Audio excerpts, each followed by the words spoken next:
میں ہوں فاروق سہیل گوئندی۔ ترکی میں افغانستان لوگوں کے لیے پاکستان بھر میں عام آدمی سے لے کر پڑھے لکھے آدمی تک، لکھنے والے آدمی تک، جو تبصرے کرتے ہیں، جو تجزیہ نگار ہیں، جو خارجہ امور کے ماہر بنتے ہیں، ان تک یہ بہت بڑی خبر تھی کہ ترکی نے افغانستان میں دلچسپی کا اظہار کیا ہے۔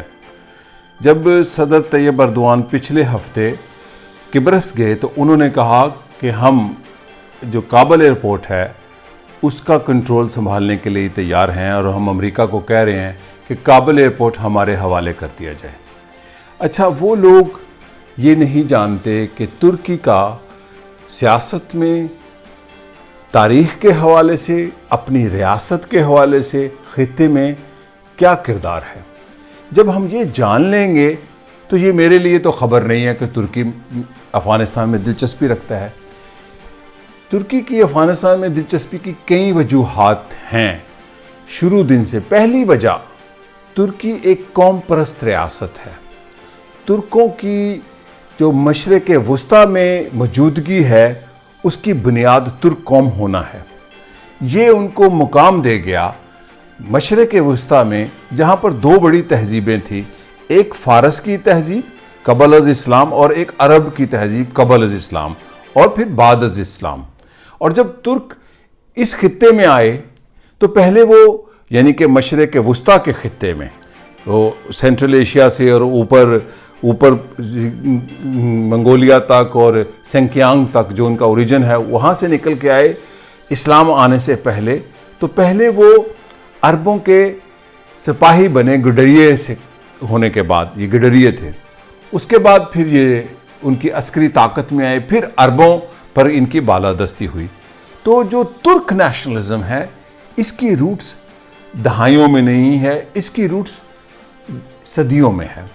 تو جو مشرق وسطیٰ کی ایک نئی تہذیب کے اندر ایک نئی قوم ابھری، وہ ترک ہیں، عثمانیوں کی شکل میں، اس سے پہلے سلجوقوں کی شکل میں، اور 1923 میں جدید ترکی کی شکل میں۔ اور ترکی نے جب جنگ آزادی حاصل کر لی، غیر ملکی حملہ آوروں کے خلاف جنگ کر کے 1923 میں اپنی آزادی برقرار رکھ لی، ورنہ ان کا حشر وہ ہونا تھا جو اسپین میں مسلمانوں کا ہوا تھا۔ وہی حشر طے کیا گیا تھا یونانیوں نے، اٹالینز نے، برٹش نے، فرینچ نے، الائیڈ آرمی نے، کہ ترکوں کو 3 آپشن دی جانی تھی۔ 1.5 کروڑ کے قریب ترک تھا 1923 میں جب انہوں نے جنگ آزادی اپنے بانی قائد اتا ترک کی قیادت میں لڑی۔ جنگ آزادی، جدوجہد آزادی نہیں کہہ رہا ہوں میں، جنگ کہہ رہا ہوں۔ تو 3 وہی آپشن تھی کہ یا مسلمانی سے یعنی کہ اسلام چھوڑ دو، یا ترکی چھوڑ دو، یہ خطہ چھوڑ دو، یا پھر ہمارے غلام ہو کے رہو۔ انہوں نے جب جنگ جیتی تو پہلا ملک جس نے جدید ترکی کو تسلیم کیا، ریپبلک آف ٹرکی کو، وہ سوویت یونین تھا، جہاں پہ بھی نیا بولشوک انقلاب آیا تھا، اور انہوں نے اس جنگ آزادی میں ان کو سپورٹ کی تھی۔ دوسرا جو ملک تھا وہ افغانستان تھا۔ تو ترک جو ہیں، اب میں آؤں گا آج کے موضوع پر، کہ جب صدر رجب طیب اردوان صاحب نے یہ کہا کہ ہم افغانستان کا ایئرپورٹ لینا چاہتے ہیں، تو اس کا پس منظر میں نے بتایا تاریخی حوالے سے کہ ترک کیا ہیں۔ ترک دنیا میں تقریباً 18 سے 20 کروڑ لوگ ہیں، ترکی کے اندر 8 کروڑ ہیں۔ ان کا کلیم ترکوں کا تو یہ ہے کہ ہم 30 کروڑ سے بھی زیادہ ہیں۔ اور یہ جو ریپبلکس ہیں نا سینٹرل ایشیا کی، جب سوویت یونین ٹوٹا تو یہاں کی جو ترک ریاستیں ہیں نا، ان کو یہ ترک ریپبلکس کہتے ہیں، اور ان کے لیے خاص منسٹری ہے جس میں ترکمانستان ہے، آذربائیجان ہے، قازقستان ہے اور ازبکستان ہے۔ اس کے علاوہ کچھ ایسے ترک بھی ہیں جو مسلمان نہیں ہیں، کم لوگوں کو یہ پتہ ہے۔ مطلب آج کے روس میں جو سائبیریا کے اندر سب سے بڑا سونے کا علاقہ ہے یاقوت، وہ ترک آج بھی اس خطے میں رہتے ہیں جو کہ مسلمان نہیں ہیں، کرسچنز ہیں۔ اور دنیا میں جو کم ٹیمپریچر پر رہنے والا خطہ ہے وہ 40 کے قریب ہے، اور سونے کے دنیا بھر کے ذخائر وہاں ہیں، وہ کرسچن ترک ہیں، اور بھی ترک ہیں۔ تو اس کے علاوہ جو اور ترک موجود ہیں ایران میں ہیں، مثلا آذربائیجانی جو ایرانی ہوتے ہیں وہ ترک ہوتے ہیں۔ اسی طرح عراق کے اندر ترکمان ہیں، وہ بھی ترک ہوتے ہیں۔ اسی طرح سیریا کے اندر جب یہ جو سول وار ہو رہی تھی، اس کے بعد جو ترکی بینیفیشری بن کے آیا، انہوں نے علاقہ جو ہے ترکمان علاقہ ان کے کنٹرول میں، جس میں روس اور ترکی مل کر وہاں پر کنٹرول کرتے ہیں۔ تو اس طرح اور خطوں میں بھی ترک ہیں، مثلا آج کے روس کے اندر بھی ترک ہیں، لیکن جو دوسری بڑی ریاست ترک ہے وہ دنیا میں آذربائیجان ہے۔ جن لوگوں کو افغانستان میں ترکی کی دلچسپی کا یقین نہیں تھا، ان کو اس کا یقین ہو جانا چاہیے تھا جب چند ماہ پہلے آذربائیجان میں آرمینیا کے ساتھ آذربائیجان کی جنگ چھڑی تو ترکی بڑھ چڑھ کر اس کے ساتھ آیا۔ آذربائیجانی جو ہیں وہ ترک ہوتے ہیں۔ اچھا، اب یہ بات کہ جو آذربائیجانی ہیں ترک تو ہوتے ہیں لیکن وہ سنی مسلمان نہیں ہیں، وہ شیعہ ہیں۔ تو جو ایران تھا اس نے آذربائیجان کا کبھی سپورٹر نہیں رہا، تو ترکوں نے آذربائیجان کے ساتھ جو سپورٹ کی وہ ترک قومیت کے حوالے سے، اس کے حوالے سے میں ایک پورا پروگرام کر چکا ہوں۔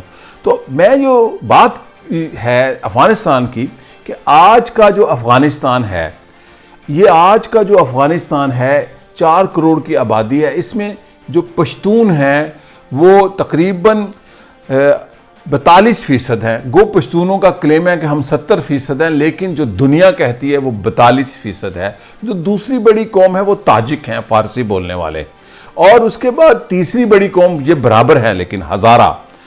اور جو ترک ہیں افغانستان کے اندر وہ ازبک ہیں، اور جو ازبک لیڈر ہے ان کا بڑا جرنیل وہ عبدالرشید دوستم ہے۔ یہ وہی ہے جو پرچمیوں کے ساتھ رہا سوویت یونین کے زمانے میں، خلقیوں کے ساتھ رہا، ابھی بھی حکومت میں نائب صدر ہے۔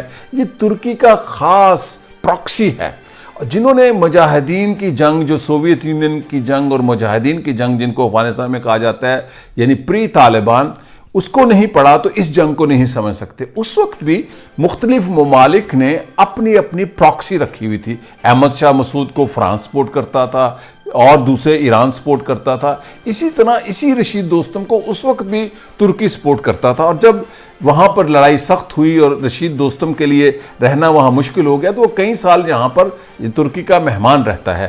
آج بھی وہ ایک پوٹینشیل بڑا جرنیل ہے، اپنا اس کی پوری فوج ہے۔ تو جو ازبک ہیں اور اس کے علاوہ جو ترکمین ہیں وہ تقریباً 10-12% ہیں۔ اچھا، اب اہم بات ہے کہ افغانستان کی سب سے بڑی زیادہ بولے جانے والی زبان فارسی ہے، جس کو وہ دری فارسی بولتے ہیں، جو کہ 70% ہے۔ اب ترکی کیوں افغانستان میں دلچسپی لینا چاہتا ہے؟ اس کے لیے سب سے بڑی خبر ہے جو 28 جولائی کو افغان طالبان کے بانی لیڈر جو ہے اپنا عبدالغنی برادر ملے ہیں چین کے وزیر خارجہ کو ایک بہت بڑے وفد کے ساتھ۔ اس سے سارا سینیاریو کلیئر ہو جاتا ہے کہ افغانستان کے نئے اتحادی کیا ہیں۔ بڑی بات مختصر سی ہے کہ جو افغانستان کا بارڈر ہے وہ تاجکستان کے علاوہ، وہ ایران کے علاوہ، پاکستان کے علاوہ چین کے ساتھ 48 میل کا ایک پتلا سا بارڈر ہے جو جا کے سینکیانگ کے ساتھ جڑتا ہے۔ سینکیانگ یعنی چینی ترکستان، جہاں پہ تقریباً 1.5-2 کروڑ ترک رہتے ہیں، اور یہ وہ ترک ہیں جن کو اوئیغر ترک کہتے ہیں۔ آپ نے دیکھا ہوگا کہ چینی ترکستان میں کچھ بھی ہو پاکستان کبھی نہیں بولتا۔ ابھی عمران خان صاحب نے کہا تھا کہ ہم چین کے ساتھ ہیں، چینی ترکستان کی کسی تحریک کو نہیں مانتے۔ یہ جو برما میں جب روہنگیا مسلمانوں کے ساتھ ظلم کیا برمیز نے، تو جہاں کے وزیر اعظم تھے اس وقت احمد داوت اولو وہاں گئے تو وہ برمیز مسلمانوں کو ملے۔ کیوں ملے؟ جو برما جو ہے وہ چین کا اتحادی ہے، تو جو اس کے وکٹم تھے وہ اس کو سپورٹ کرنے گئے تھے۔ دنیا میں اگر کوئی چینی ترکستان کی حمایت میں بولتا ہے، اگر ایک چینی سینکیانگی ترک کو خراش بھی آئے تو وہ ترکی ہے۔ ترکوں کو یہ علم ہے کہ ان کی اس خطے میں اور عالمی سیاست میں اب اگر کوئی وجود کی طاقت ہے وہ تو ترک قوم پرستی ہے۔ اچھا، اب وہ لوگ جو ڈراموں سے تاریخ اور حالات حاضرہ کا تجزیہ کیے بیٹھے تھے، خصوصاً پچھلے سال تغرل ڈرامے کے بعد، ان کے تو خواب چکنا چور ہو گئے۔ اب جب افغانستان میں لوگ قومیتوں کے حوالے سے پراکسی وار ہوگی تو جو مذہب کی بنیاد پر عالمی طاقتیں تھیں، جیسے سعودی عرب کا انٹرسٹ افغانستان میں رہا ہے اور وہ پرنس سلمان کے بعد تو ویسے ہی ختم ہوتا جا رہا ہے، وہ انٹرنیشنل جو فقہ کی بنیاد پر ان کا ورلڈ پالیٹکس میں، جیو اسٹریٹجک پالیٹکس میں اور مختلف پراکسیز وارز میں اس کا انٹرسٹ تھا، وہ ریڈیوس ہوتا جا رہا ہے۔ تو اب جب ترکی افغانستان میں دلچسپی لیتا ہے. میں اس پہ کیا کہوں؟ ترکی امریکہ کا اتحادی ہے, نیٹو کی سیکنڈ لارجسٹ آرمی ہے. اگر ترکی کو ایکسیس مل جاتی ہے کابل ایئرپورٹ پر تو ترکی کو کہاں تک ایکسیس مل جائے گی؟ جبکہ امریکہ کہہ رہا ہے کہ میں نے $2 ارب افغان حکومت کو دینا ہے اور اس فوج کو جو مقابلہ کرے گی طالبان کا. تو اب جب طالبان کا معاملہ کوئی چین کے ساتھ طے ہو رہا ہے تو وہ کس بنیاد پر ہے؟ آپ اخبار کھول کر دیکھ لیں 28 جولائی کے پوری دنیا کا کہ سنکیانگ میں مداخلت نہیں کریں گے, دہشت گردوں کو سپورٹ نہیں کریں گے جو افغان طالبان ہے. تو کیا روس کا کیا کردار ہوگا؟ یہ بڑی اہم بات ہے. تاجکستان سب سے اہم جو ملک بنتا ہے وہ تاجکستان, جہاں پہ آج بھی روس کی فوج ڈپلائیڈ ہے. تو یہ جو باتیں ہیں یہ بڑی اہم ہیں. یہاں پر میں آپ کو ایک شخص کی ویڈیو دکھاتا ہوں اور اس کے بعد اگلی بات کرتا ہوں. جس شخص نے افغانستان کو دنیا کا بیٹل فیلڈ بنایا, پہلے اس کو دیکھیں. That land over there is yours. You'll go back to it one day because your fight will prevail and you'll have your homes and your mosques back again because your cause is right and God is on your side.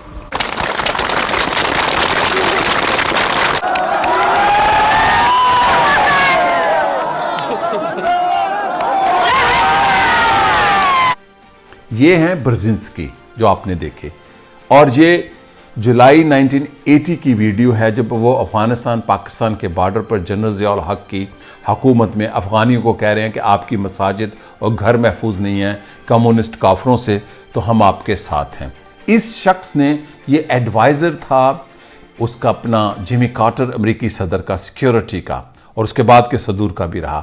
یہ ہے وہ شخص جس نے افغانستان کو battle field بنانے کی اور دنیا میں ایک بڑی پراکسی وار کا کانسیپٹ دیا, اور پھر اس پراکسی وار کے کانسیپٹ کو انہوں نے لیبیا میں بھی استعمال کیا, انہوں نے شام میں بھی استعمال کیا, انہوں نے عراق میں بھی استعمال کیا, اور جگہوں پہ بھی استعمال کیا. برزنسکی صاحب نے یہ مانا 1998 کو. دنیا بھر میں لوگ یہ دعویٰ کرتے تھے, سرمایہ دار دنیا میں ان کا یہ کلیم تھا کہ چونکہ افغانستان کی جو کمیونسٹ حکومت ہے وہاں پر سوویت آرمی آئی دسمبر 1979 میں, تو اس کے بعد جہاد شروع ہو گیا اور پوری دنیا اکٹھی ہو گئی. امریکہ کی سرپرستی میں پاکستان آگے وین گارڈ تھا, اس کا بڑا ہراول دستہ تھا. ایسی بات نہیں ہے. برزنسکی نے یہ کہا 1998 میں کہ جو سوویت یونین دسمبر 1979 میں افغانستان میں آیا, ہم نے جولائی 1979 میں مختلف جو ریبیل تھے مذہب کی بنیاد پر, فقہ کی بنیاد پر, ان کو ہم نے ملینز ڈالر کو $30 ملین شاید مجھے ایگزیکٹ فگر یاد نہیں ہے دیا, اور ہم نے تیاری شروع کر دی. اب اس بات کی جو میں نے آگے آپ پڑھ سکتے ہیں, بہت کتابیں ہیں کہ برزنسکی صاحب نے پورا ڈیزائن کیا افغان جہاد کا, جس میں پھر پاکستان نے بڑا اہم کردار ادا کیا اور افغانستان کو ایک پورا بیٹل فیلڈ بنا دیا. سوویت یونین یہاں سے نکل گیا 1988 میں فروری میں, اور ایک سال کے اندر ساری فوج نکال لی. پھر اس کے بعد نجیب اللہ کا دور آتا ہے, بڑی سٹیبلٹی تھی, پھر یکدم طالبان آئے. تو بات اب یہ ہے, سوال یہ ہے کہ ترکی افغانستان میں کیوں ہے؟ وہ جو چھوٹا سا بارڈر ہے سنکیانگ تک, ترک یہ جو ماڈرن ٹرکی ہے, جو 8 کروڑ لوگوں کا ریپبلک آف ٹرکی ہے, یہ دنیا میں جتنے ترک ہیں ان کا یہ کہتا ہے میں سرپرست ہوں. تو اس حوالے سے جو ترکی کا انٹرسٹ ہے افغانستان کے اندر اور دوسری ترک قوموں کے ساتھ اس کی جو اپنی یکجہتی ہے, لوگوں کو یہ بھی علم نہیں ہے, میرے ہم وطنوں کو, بڑے بڑے دانشور جو ماہرین ترک بن چکے ہیں, کہ آج بھی کوئی شخص دنیا میں یہ کہے کہ میرا پردادا ترک تھا لبنان میں نے ایسے لوگوں کو جانتا ہوں, تو وہ اپنا ڈاکومنٹس لے آئے تو اس کو نیشنلٹی مل جاتی ہے ماڈرن ٹرکی کی. یہ ہے ٹرکش نیشنلزم. تو ترکی افغانستان میں کیوں ہے, میں نے آپ کو بات بتا دی ہے, اتنی اہم راز نہیں تھا. یہ راز 28 جولائی کو کھل گیا جب طالبان وہاں پہنچے چین میں. تو اب بات یہ ہے تو روس کیا کرے گا؟ روس یقیناً چین کے ساتھ ہوگا اور اس جنگ کے نئے پلیئرز طے ہوں گے۔ پاکستان کہاں کھڑا ہوگا؟ کیا پاکستان ایک کنفیوزڈ فارن پالیسی پر چلے گا؟ کیا پاکستان ایک ویوی فارن پالیسی پر چلے گا؟ کیا پاکستان امریکہ کے ساتھ چلے گا کہ چین کے ساتھ چلے گا؟ اور ہندوستان کا کیا ہوگا؟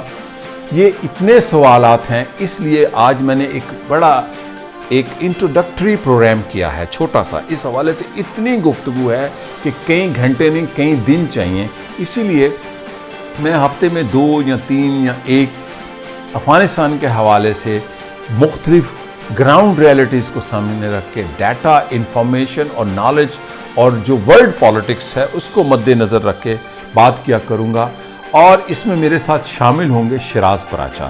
ہم تاجکستان کا رول ڈسکس کریں گے کہ کیا ہوگا، روس کا کیا ہوگا، اور سب سے اہم بات جس پر میں بھی بات کیا کروں گا وہ ہے مڈل ایسٹ کا کیا ہوگا، سینٹرل ایشیا کا کیا ہوگا، اور اس جنگ کے پلیئرز جو آج ہیں کیا یہی پلیئرز رہیں گے، اور افغانستان کی شکل کیا بنے گی؟ کیا افغانستان بکھر جائے گا؟ کیا افغانستان قومیتوں کی بنیاد پر تقسیم ہو جائے گا؟ یا کیا افغانستان کے اندر مذہب کی بنیاد پر سیاست ہوگی؟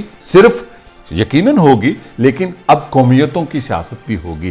جب آپ ازبک سیاست کریں گے، جب آپ ترکمین کی سیاست کرنے کے لیے کوئی باہر کا ملک آئے گا تو تاجک سیاست بھی آئے گی۔ اسی لیے ہم دیکھتے ہیں کہ تاجکستان میں روسی فوجیں، تاجک فوجوں نے بالکل بارڈر پر فوجیں کھڑی کر دی ہیں اور نئے معاملات طے ہو رہے ہیں۔ اور میں آپ کے ساتھ افغانستان کے حوالے سے مختلف تجزیات شیئر کرتا رہوں گا، خود بھی آؤں گا، اور میرے شریک کار ہوں گے شیراز پراچا، میرے دوست بھی ہیں۔ سینٹرل ایشیا پر بڑا ان کا علم ہے، گرپ ہے، افغانستان پہ بڑی گرپ ہے، میتھس کام پڑھاتے ہیں، استاد ہیں، پوری دنیا کی بڑی بڑی یونیورسٹیز میں پڑھاتے ہیں۔ تو ترکی پر میں آئندہ پروگرام پہ مزید باتیں آپ سے شیئر کروں گا، نالج شیئر کروں گا اور تجزیے شیئر کروں گا۔ شکریہ اور خدا حافظ۔